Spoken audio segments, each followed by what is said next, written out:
Tonight, we explore the effects of social media activism and find out how one major movement is making a difference online. Then we uncover the truth behind online dating. Are apps like Tinder redefining the meaning of love and romance? Finally, we dive into the lives of young entrepreneurs making a name for themselves through social media platforms. All that and more tonight on Bay News, The Social Minute.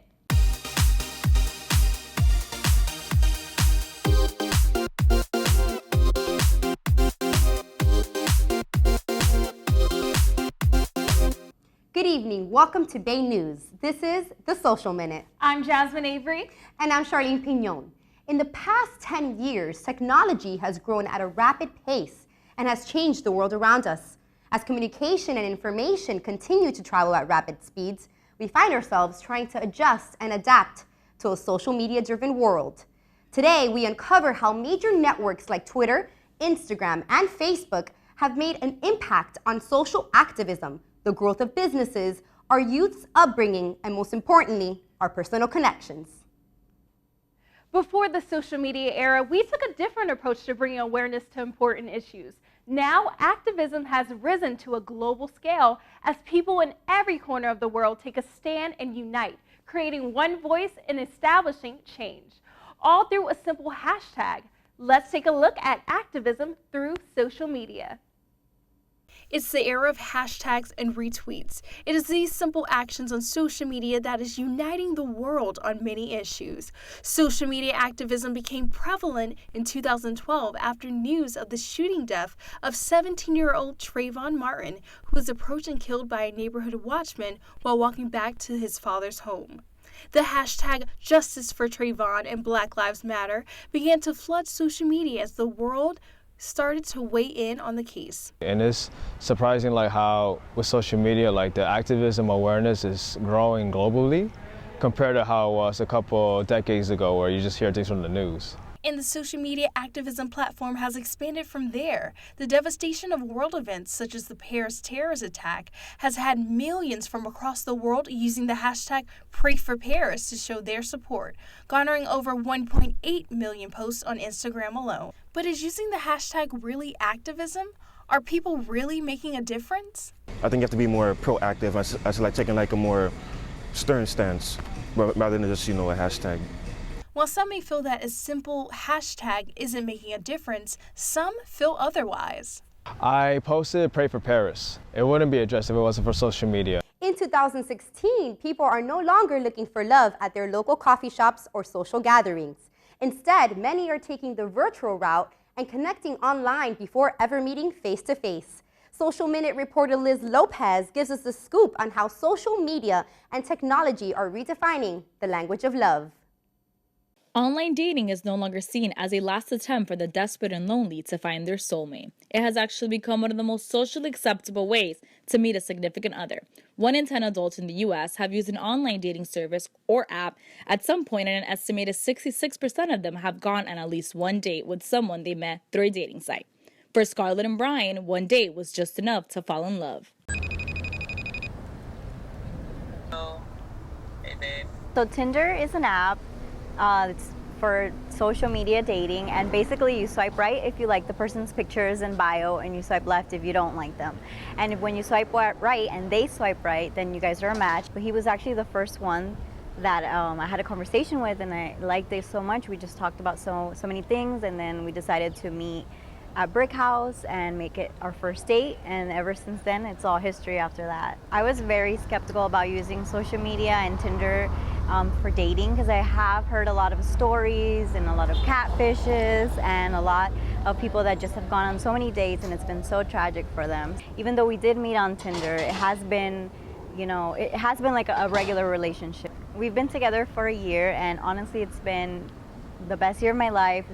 However, there's always a dark side to things, and some online daters don't actually exist. Aside from tweaking their profiles a little, some scammers even take things further by creating a fake identity for themselves. While online dating has become the new normal, some people like Alexandra Tortulian are saying no to dating apps and taking the more traditional route to finding love. Yeah, very, just organically. If I met someone, that would be my way of meeting someone, as opposed to let me go search on an app or let me sign up on a website and pay whatever it is a month so I can find love. Although she's not completely against the use of dating apps, she says one major flaw with them is when people alter their identities to trick others into falling for them, a scheme that has come to be known as catfishing. The whole catfish thing, I feel like a lot of times these people are maybe very desperate for love, and anything that comes to them, they're like, yes, I'm all in, I'm for it.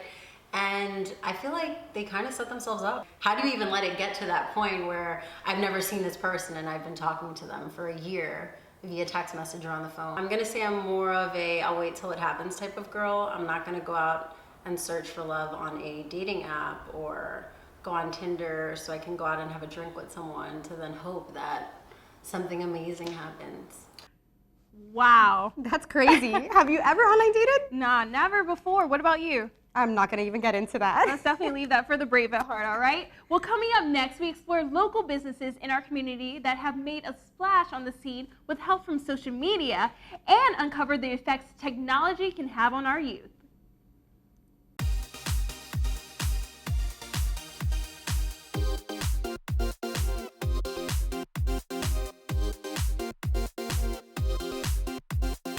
Great, another wedding. Then I'm a bridesmaid in 3. Oh. It's okay. I've joined 14 online dating sites. 14? Is one of them eHarmony? I don't have time for all those eHarmony questions. Beth, do you want fast or forever? Only eHarmony.com takes the time to find you that perfect someone. Another invite. Oh, and here's the dress. eHarmony.com. I'm there. Stop waiting. Start communicating for free today.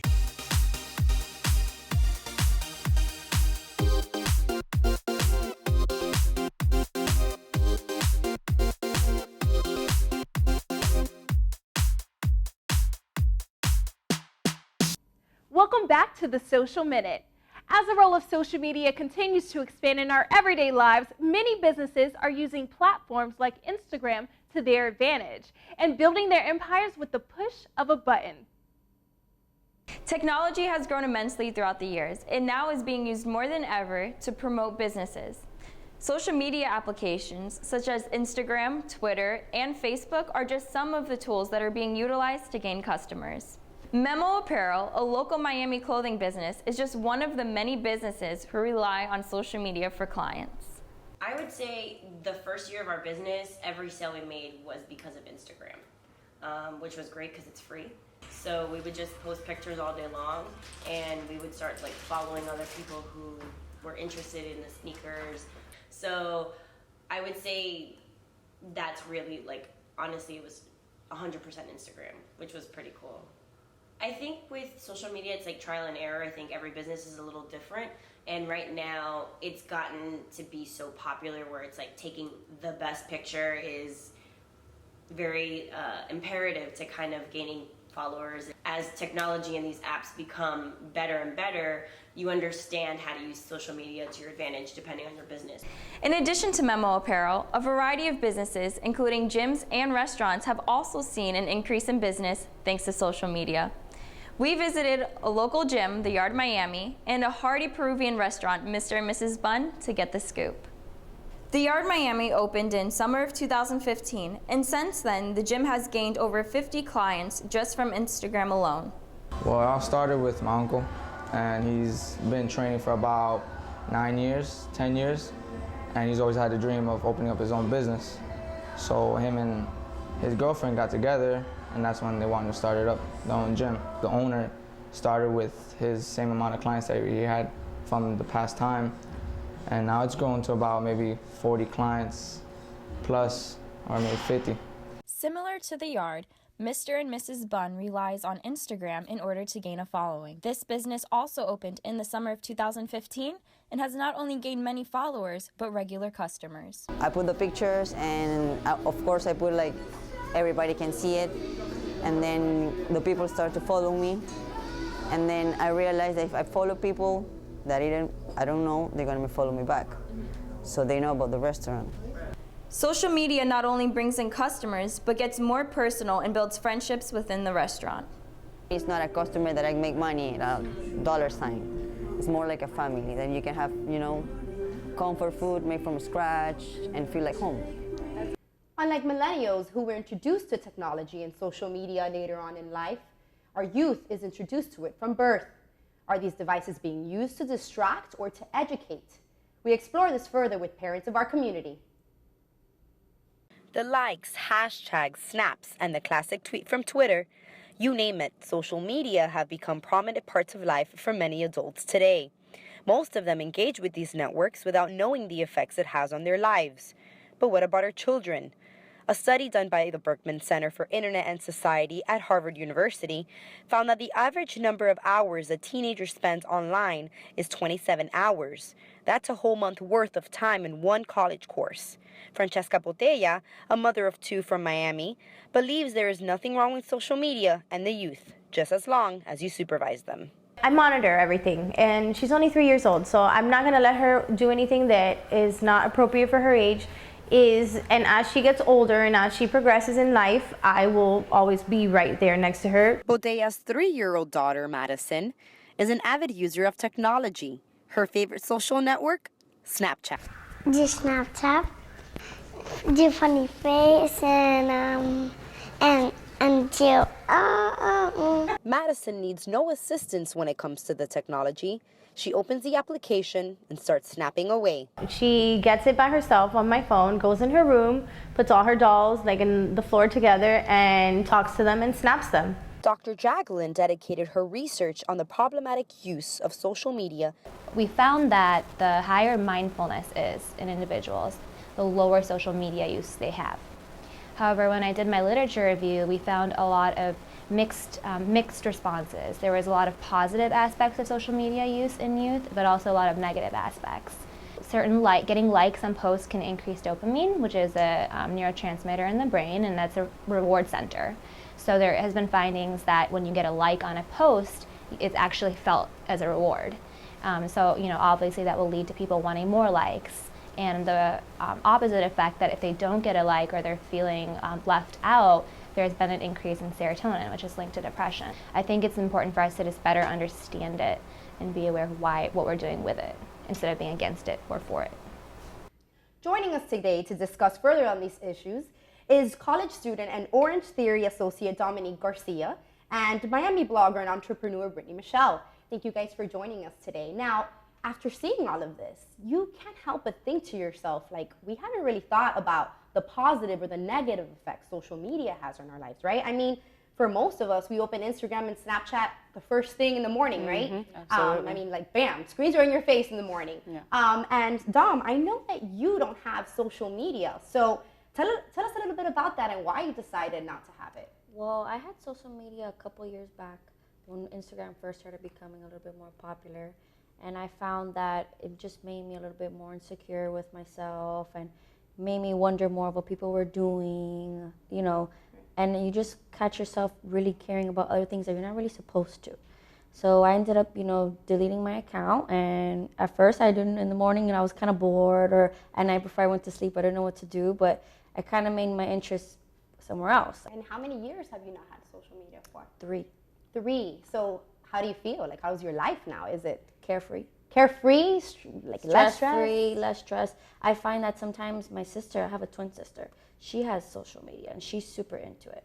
And when sometimes, let me go on Instagram and look, I go and I'm like, this is ridiculous. And then right away I get kind of insecure because especially when you look at other women, or sometimes it's not empowering. You look at what other people have, man, she's doing that, or man, they look so happy together, where people could portray a totally different person, totally different character than what they really are. Yeah, absolutely. And Brittany, you're an entrepreneur and a blogger, so I'm sure social media is like social media is my life. Important. So tell us a little bit about your business, what you do. Yeah, so I'm a fashion and lifestyle blogger in Miami, and social media is the first thing that I do when I wake up. It's what I do throughout the day, and it's what I do right before I go to bed. And I totally understand what Dominique's saying.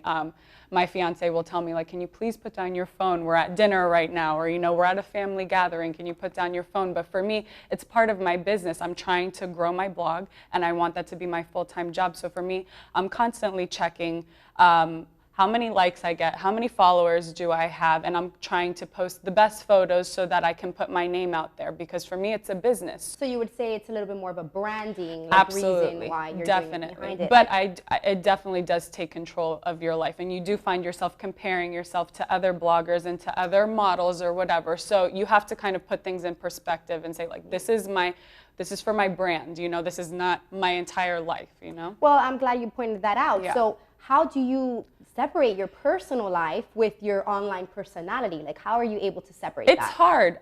You know, when I'm posting on Instagram, you try to be as true as you can to yourself so that you're not portraying some person that you're not. So finding your voice and finding who you really are and putting that out there, I think, is very important. How many hours would you say that you spend on social media? Oh, gosh.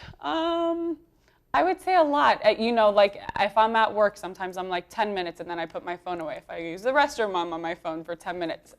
A lot. It can be a problem, but at the end of the day, I'm trying to build a brand, so it's very important to It's me. your business. It's my business. It's your business. That's interesting. So this is a question for both of you. According to what we just saw right now, how do you guys feel about children using technology, like using the iPads in dinner time, things like that? I don't agree with that at all. No, and why? Why don't you agree? Not at dinner time. I feel like a lot of kids, they have sometimes a lot of social issues, like that one-on-one, to where it's entertainment for, you know, if you want to keep them busy. I agree with that, but not at the dinner table, definitely not. You need to teach your kids how to socialize, how to be social, not be scared. Yeah. How about you? I think there's a time and a place for everything. Like she said, like at the dinner table, phones away, you're with your family. But then again, like if you're at a restaurant and your kids are screaming, it may be a good time to bring out the iPad and be like, okay, you can chill here for a second. But definitely there's a time and a place. I think parents just have to monitor it to what's best for them.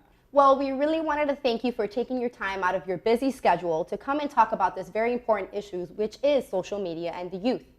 We'll be back for more news from the Social Minute. Don't go anywhere.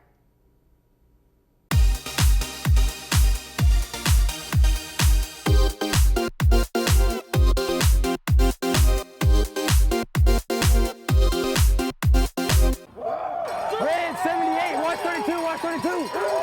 Go! You wouldn't text while playing football.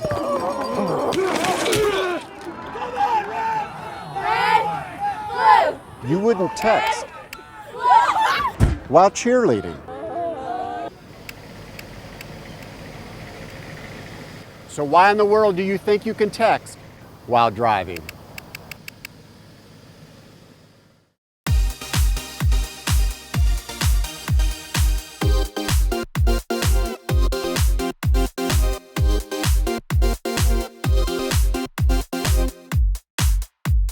While looking for a job can already be difficult, it may have just gotten a little harder as some employers are using the help of social media to select the perfect candidate.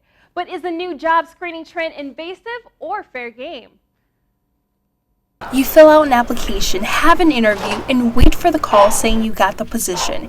Yet with the new age of social media, employers are taking a more personal look at applicants through their social media profiles. I've been in an interview and this guy sat me down and I felt like I was being interrogated. And he asked me if I was like into porn and everything like that. So he was checking up all my social media and right there in front of me, he hacked into everything. And obviously there wasn't any of that, but it made me feel really paranoid. In a survey done by the Society for Human Resource Management, 77% of employers are doing additional screening of content posted by individuals on personal networking sites such as Facebook, Twitter, and Instagram. In some cases, the additional process can be beneficial, and in others, can cost the potential employee the job. Employers do try to find ways to identify who is this person, what are you trying to say? You know, and it's beyond just that interview. That interview is just limited for maybe a certain time frame. So what other sources they can use? But is this an infringement on privacy? Should the workplace and one's personal life be separate? That's the ongoing debate. If you are on social media and actively looking for work, jobsearch.com has a few tips for you. First, make sure not to post any inappropriate or damaging content on your personal profiles. And last, check the privacy settings of your profile on the site so you can choose who your content can be shared or seen by. Thank you all for joining us today on Bay News, the Social Minute. For all the latest updates and news while we're away, follow us on Twitter at The Social Minute. And like our Facebook page at www.facebook.com/The Social Minute. Stay connected and have a great evening.